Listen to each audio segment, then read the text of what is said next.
En 1517, un dénommé Luther placarde sur les portes de l'église de la commune de Wittenberg une liste de 95 thèses visant à réformer l'église.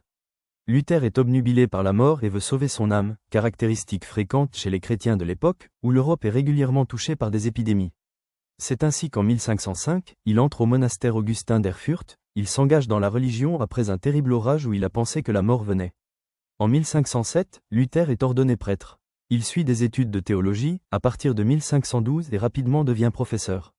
C'est sa relecture de l'épître aux Romains qui va changer le regard de Luther sur la religion catholique. Il juge cette épître essentielle et comme le pain quotidien de chaque chrétien. Selon la lecture de Luther de cette épître, la rédemption du chrétien vient de sa foi en Dieu et dans le Christ. Pas de ses actions. Il critique également le clergé, le jugeant incapable d'annoncer l'évangile.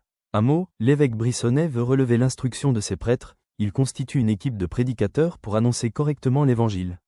Luther s'attaque également aux indulgences. Cette pratique vise à payer de grosses sommes à l'Église pour se voir offrir le paradis, sans passer par le purgatoire. Évidemment, les plus pauvres en sont incapables et seraient donc exclus du paradis, ce qui est une profonde atteinte aux valeurs chrétiennes pour Luther. Il ne reconnaît pas le pouvoir papal, pour Luther, seule la Bible est légitime et symbole de l'autorité divine. Cela conduit à la colère du pape qui traite Luther d'hérétique. Le pape Léon X le menace des excommunions et Charles Quint de mise au ban de l'Empire. Dans sa rupture avec l'Église, en tant qu'institution, Luther ne retient que 2 cérémonies religieuses, le baptême et l'Eucharistie. De plus, pour lui, seule la Bible fait office de loi et de texte de référence.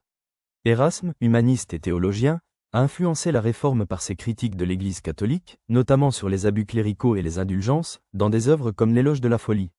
Ses éditions critiques du Nouveau Testament en grec ont soutenu l'appel de Luther à revenir aux Écritures. Cependant, il rejette la rupture de Luther, prônant une réforme modérée au sein de l'Église, ce qui l'oppose à la radicalité protestante.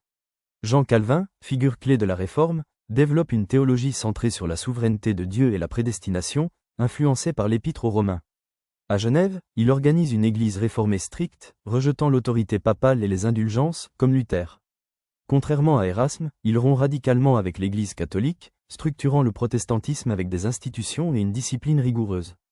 28 ans après les thèses de Luther, la réunification semble impossible. Malgré le concile tenu par la papauté, les protestantismes, luthériens, anglicans, calvinistes, s'étendent de partout en Europe.